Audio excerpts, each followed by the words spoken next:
El 19 de noviembre de 1863, Edward Everett, uno de los mejores oradores de su generación, hablaba a una vasta audiencia de ciudadanos norteamericanos.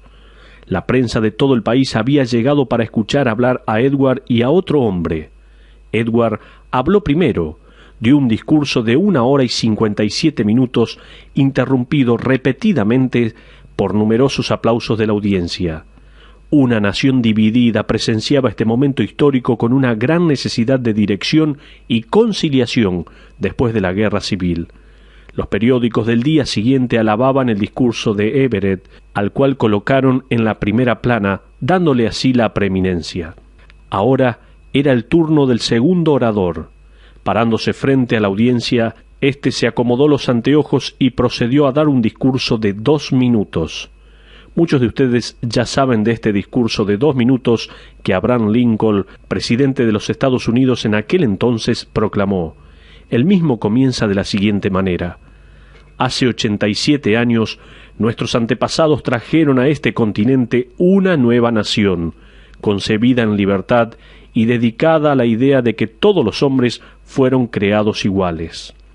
Los periódicos solo dieron a Lincoln un breve artículo. La élite percibió su discurso como superficial e insuficiente. Aún así, el discurso se convirtió en un símbolo nacional de libertad.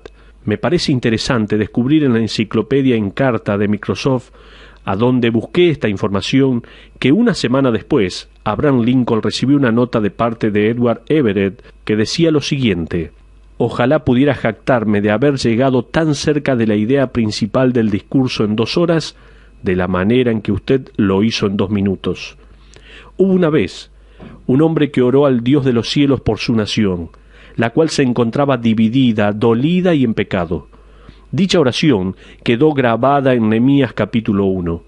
Si usted se pusiera a recitar esta oración pausadamente, la terminaría en menos de 2 minutos. En solo 2 minutos, Nehemías captó toda la atención de Dios. ¿Cómo? ¿Cuál es la oración que Dios escucha? ¿Cómo puedo captar toda la atención de Dios? Hemos descubierto ya en nuestro estudio de Nehemías que la oración que acapara la atención de Dios incluye varios pasos. Llamamos al primero de los 4 pasos en esta senda de la oración el darle siempre la prioridad a la soberanía de Dios. Nehemías oró en el versículo 5 del capítulo 1, «Te ruego, oh Jehová, Dios de los cielos, fuerte, grande y temible. Tú reinas sobre toda la creación. Tú gobiernas todo lo que existe. Hay confianza al acercarse a Dios con temor, asombro y humildad». Todavía recuerdo a mi maestro de 5º grado cuando me pedía que me quedara después de clase para pasar por su oficina. En varias ocasiones me pidieron que me quedase después de clase y no era nada placentero. Le llamábamos detención en aquellos tiempos. Aún recuerdo cuando tuve que limpiar todas las ventanas del edificio en mis días de secundaria. No hice algo como para merecer tal castigo, pero fue un alivio estar bajo la detención esa tarde, ya que el equipo de fútbol de quien yo formaba parte estaba practicando afuera. De esa manera, mis padres nunca sabrían. Aún recuerdo estar parado en esa escalera limpiando una ventana del 2º piso y presenciar el momento en que el auto de mi familia entraba al estacionamiento. Mi padre había venido temprano para verme en la práctica. ¡Qué buen padre! Vino a disfrutar un tiempo con su hijo. A propósito, sí estuvimos un tiempo juntos más tarde. Esta vez, el maestro quería, según él, discutir algo de suma importancia con la clase. Quería hablar de un asunto muy importante conmigo. Tanto yo como toda la clase admirábamos a este hombre. Era un individuo alto, fuerte, con voz grave y muy agradable. Recuerdo que siempre olía a café. Recuerdo también haber ido a su oficina pequeña, sentarme en la silla y conversar con él, como si hubiera sido ayer, aunque han pasado 12 o 13 años. Fui con confianza, porque él me había invitado, pero temblando, porque sabía de quién se trataba. Terminé diciendo en esa conversación, «Sí, señor», muchas veces. Lo mismo ocurre cuando oramos adecuadamente. Y orar adecuadamente es un balance entre la plena confianza que usted ha sido invitado y el temor, ya que usted sabe y es consciente de quién es aquel que lo invitó. Uno tiene que decir, sí Señor, repetidas veces. Usted nunca diría delante de Dios, escuche una cosita, sino que diría, sí Señor. La verdadera oración pone a Dios en el trono y a la humanidad a sus pies. David escribió en el Salmo 145, versículos 1 al 12, «Te exaltaré, mi Dios, mi Rey». Exaltar viene de la palabra hebrea rum, que significa levantar en alto, elevar. Y bendeciré tu nombre eternamente y para siempre, cada día te bendeciré. Y alabaré tu nombre eternamente y para siempre. Grande es Jehová y digno de suprema alabanza, y su grandeza es inescrutable. Generación a generación celebrará tus obras y anunciará tus poderosos hechos. En la hermosura de la gloria de tu magnificencia y en tus hechos maravillosos meditaré. Del poder de tus hechos estupendos hablarán los hombres, y yo publicaré tu grandeza. Proclamarán la memoria de tu inmensa bondad y cantarán tu justicia. Clemente y misericordioso es Jehová, lento para la ira y grande en misericordia. Bueno es Jehová para con todos, y sus misericordias sobre todas sus obras. Te alaben, oh Jehová, todas tus obras, y tus santos te bendigan. La gloria de tu reino digan, y hablen de tu poder, para hacer saber a los hijos de los hombres sus poderosos hechos, y la gloria de la magnificencia de su reino. La oración no comienza con el creyente en la presencia de Dios diciendo, Señor, aquí estoy, sino diciendo, oh gran Señor soberano, ahí tú estás. La oración no es la comunicación de nuestra voluntad a Dios, sino la entrega de nuestra voluntad a Dios. ¿Entendió? La oración no es la comunicación de nuestra voluntad a Dios, sino la entrega de nuestra voluntad a Dios. Como vamos a ver en la vida de Nehemías, una buena oración no es que podemos llegar a Dios, sino que Dios puede llegar a nosotros. Charles Swindoll, en uno de sus libros, ilustra magníficamente la alineación de nuestra voluntad con la de Dios a través de la oración citando una pregunta de E. Stanley Jones, la cual dice, si tiro una línea con un anzuelo desde mi bote hacia la costa, la engancho y tiro, ¿acercaría a la costa a mí o me acercaría yo a la costa? ¡Qué hermoso! Así es la oración. Hebreos capítulo 10, versículos 19 al 21 y 22a nos responde. Así que, hermanos, teniendo libertad para entrar en el lugar santísimo por la sangre de Jesucristo, y teniendo un gran sacerdote sobre la casa de Dios, acerquémonos con corazón sincero. Orar no es atraer a Dios hacia el bote, sino acercar el bote a Dios. Esta perspectiva de su soberanía moldea la manera en que uno va a orar. Cuando nuestro Señor Jesucristo enseñó a sus discípulos a orar, dijo en Juan capítulo 14, versículo 13a, y todo lo que pidieres al Padre en mi nombre, lo haré. Muchos de nosotros, incluyéndome, concluimos nuestras oraciones diciendo en el nombre del Señor Jesús, amén. Esta es la forma bíblica de decirlo, seguro. Nosotros llegamos a Dios con la autoridad de nuestro gran sumo sacerdote Jesucristo. Recuerde que al orar en el nombre del Señor Jesús significa que, al haber terminado usted, debería haber orado algo contando con que Jesús puede firmar dicha oración con su propio nombre. Jesús le enseñó a sus discípulos que deberían orar en una manera que, al terminar, Él no dudaría en ponerle su nombre a dicha petición. ¡Qué hermoso concepto de la oración! A todo el mundo le gusta el capítulo 14 de San Juan, especialmente el versículo 13a, pero no a muchos les gusta el 14, versículo 13b. Dice así, y todo lo que pidieres al Padre en mi nombre, lo haré, para que el Padre sea glorificado en el Hijo. Oraciones en las cuales Jesús pueda poner su nombre son las oraciones que reconocen la gloria, majestad, voluntad y designio del Padre. Cuando nuestros hijos recién comienzan a colorear, se encuentran con el mismo problema que los otros niños tienen. escoger los colores apropiados. Nunca lo hacen. Entonces tenemos una persona con labios marrones y el cabello verde. La luna es rosada y el sol un tanto marrón. El segundo problema es que nunca se quedan dentro de los límites. Pintan por cualquier lado. Y usted dice, ¡ay, pero qué bueno! Y después ellos quieren que lo peguemos en el refrigerador. Como hijos de nuestro Padre Celestial, aprendemos a colorear nuestras oraciones con los colores apropiados. También aprendemos a mantenernos en los parámetros. Oramos en el nombre de Jesús. Eso significa que oramos para traerle gloria y honor a Dios. Luego, observando a Nehemías, el segundo paso en la senda de la oración es el reconocimiento del pecado. Nehemías ora en la última parte del versículo 6. Sí, yo y la casa de mi padre hemos pecado.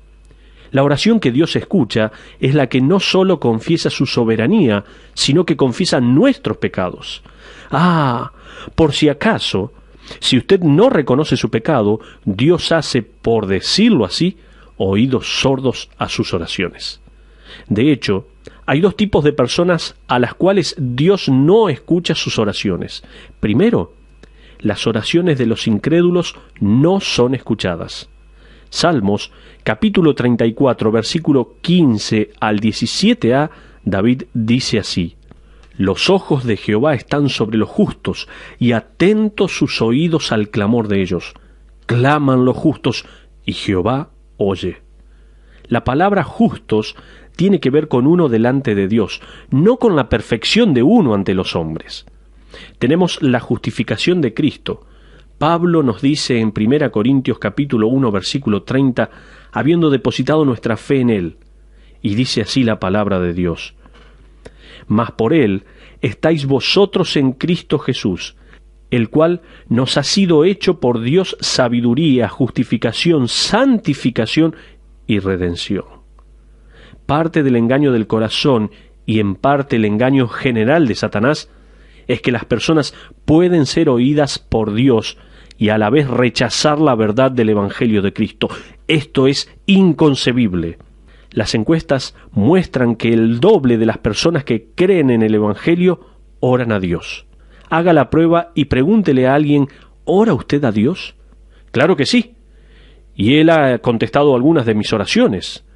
Pero, ¿cree usted en Jesucristo? Bueno, ahora ya se está poniendo un poco fanático usted. Seguramente esta va a ser la respuesta. En San Juan capítulo 9, versículo 31 dice: Y sabemos que Dios no oye a los pecadores, pero si alguno es temeroso de Dios y hace su voluntad, a ese oye.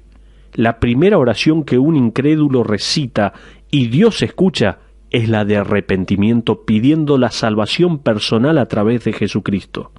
El segundo tipo de personas descalificadas son no incrédulos, sino creyentes desobedientes. David dice en el Salmo 66, versículos 18 al 19a: Si en mi corazón hubiese yo mirado a la iniquidad, el Señor no me habría escuchado. ¿Quiere esto decir que usted no puede orar a menos que su corazón esté completamente sin pecado? No. Si fuera así el caso, ninguno de nosotros podría orar. La palabra mirado significa disfrutar y defender. Si yo disfruto y defiendo el pecado en mi corazón, Dios no va a escucharme. Uno puede ignorarlo y seguir orando, pero Dios no está escuchando. Pedro es más específico aún para el creyente neotestamentario cuando escribe en 1 Pedro capítulo 3, versículo 7: Vosotros, maridos, igualmente vivid con ellas sabiamente, para que vuestras oraciones no tengan estorbo. Para el hombre casado, su relación con su esposa es o una ayuda o un obstáculo en su vida de oración. Dice luego: vivid con ellas sabiamente para que vuestras oraciones no tengan estorbo. Algunos de ustedes no han sido escuchados por Dios por meses. Es fascinante pensar que su comunión en la tierra afecta su comunión en el cielo. ¿Escuchó esto? Es fascinante pensar que su comunión en la tierra afecta su comunión en el cielo. David, en Salmos capítulo 32, versículo 5, dice: Mi pecado te declaré y no encubrí mi iniquidad. Dije, confesaré mis transgresiones a Jehová, y tú perdonaste mi pecado.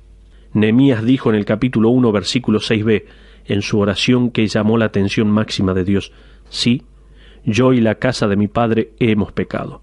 Luego en el versículo 7a, en extremo nos hemos corrompido contra ti. La oración que capta la atención de Dios es la que da prioridad a la soberanía de Dios y también reconoce el pecado personal. Pero en tercer lugar, la oración que Dios escucha es la que tiene plena confianza en la Escritura. ¿Sabía usted que la Biblia no es tanto un libro de respuestas como lo es de promesas? Nehemías, al orar en el capítulo 1, en sus recuerdos, él repite de memoria al menos 10 pasajes distintos de la ley de Moisés que reflejan promesas de Dios a su pueblo. Permítame mostrarle algunas. En el capítulo 1, versículo 5, Nehemías eleva su oración a Yahvé, al Señor, que es su nombre de cumplidor de promesas. Le remite al tiempo en Éxodo, capítulo 3, donde Dios le dijo a Moisés, a través de la zarza ardiente, que él iba a guiar al pueblo de Israel fuera de Egipto a la tierra que fluye leche y miel. Moisés a todo esto dijo, sí, seguro. Después me van a preguntar con qué Dios estaba hablando. Dios le dijo en el versículo 14, diles que mi nombre es Yo soy el que soy. Yo soy es el verbo hebreo Yahá, y Yahvé es el nombre derivado de ese verbo. Yahvé es el nombre que Nehemías emplea porque Yahvé era el nombre que significaba la promesa de Dios y la naturaleza divina de cumplir las promesas. Entonces, en el mismo comienzo de la oración de Nehemías, él está diciéndole sutilmente a Dios, tú eres el Dios que guardas la promesa del pacto.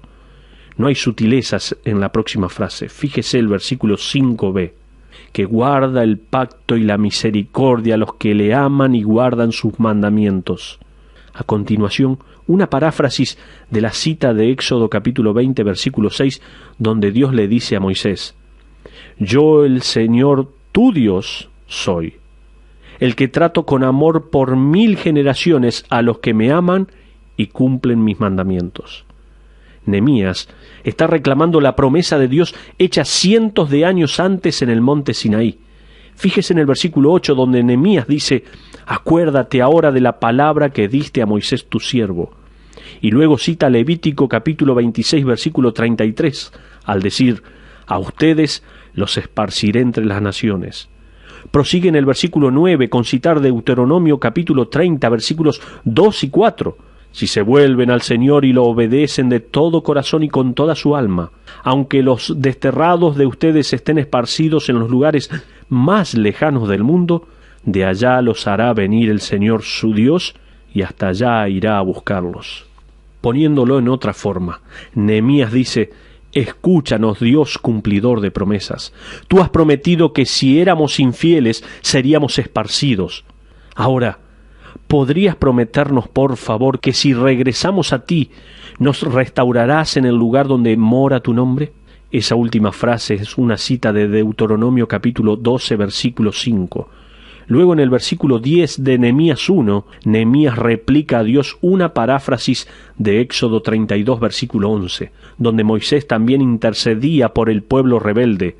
Nehemías entonces ora, ellos, pues, son tus siervos y tu pueblo, los cuales redimiste con tu gran poder y con tu mano poderosa. La mayor parte de la oración de Nehemías es recitando o parafraseando la Escritura. En esta oración, Nehemías biblifica con las promesas de Dios en su palabra.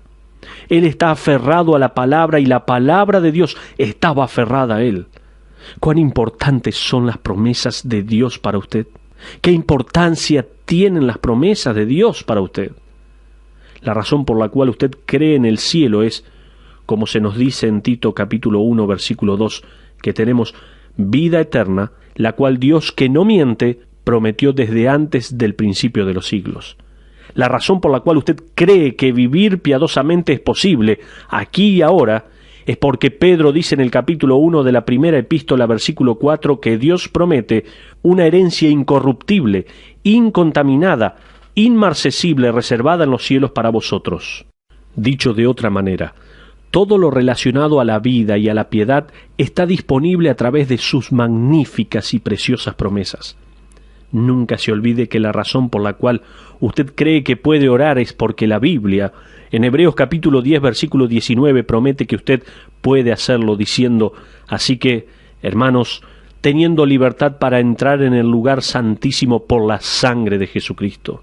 Puede ser que no sepamos qué decir a Dios en oración porque no sabemos lo que Él nos ha dicho a través de su palabra.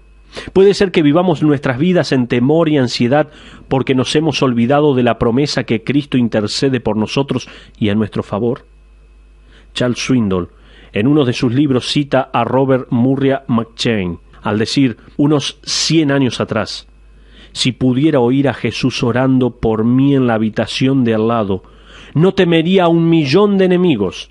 La distancia no hace ninguna diferencia. Él está orando por mí incluso en este mismo momento. Nehemías sabía lo que tenía que decir, porque él sabía lo que la palabra de Dios decía. Él tenía plena confianza en las Escrituras. Finalmente, la oración que capta la atención mayor de Dios es la oración que da prioridad a la soberanía de Dios, que reconoce el pecado, que confía en las Escrituras y, por último, suplica humildemente. Fíjese en el capítulo 1, versículo 11.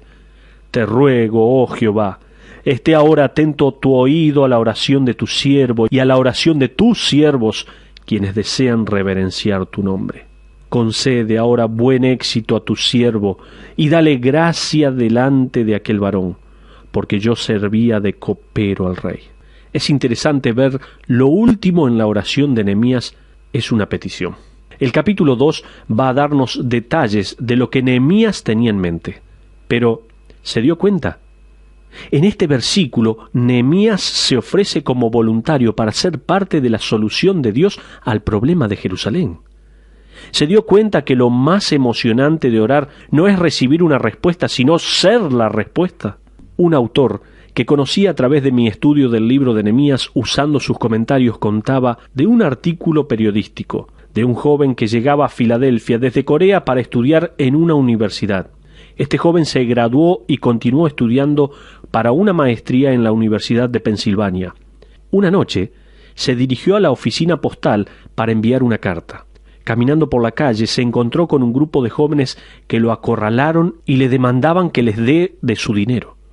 Como el joven no tenía mucho dinero, los muchachos se enojaron y lo golpearon hasta matarlo. Un crimen horrendo.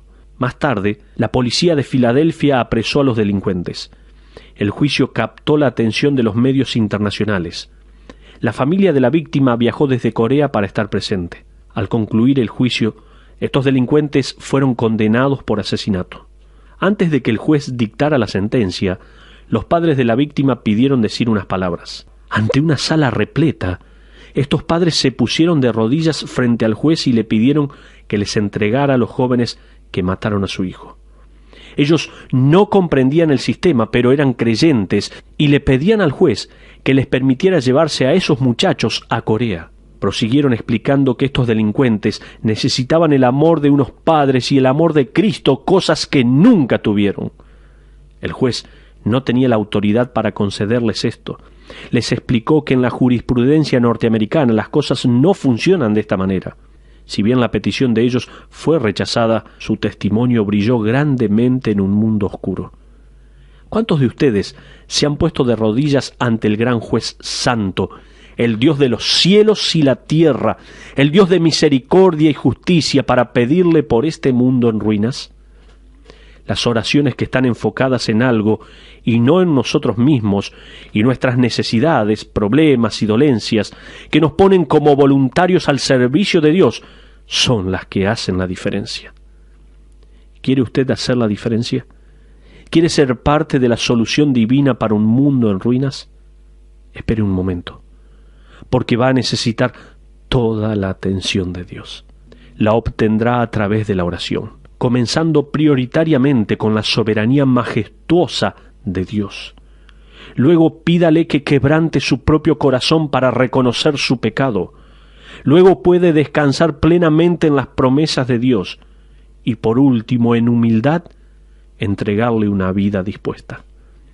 Oraciones así No tienen que durar 2 horas. Pueden ser de 2 minutos o menos. Y cuando usted ore como lo hizo este hombre, podrá con confianza concluir su oración con las palabras: en el nombre del Señor Jesús. Amén.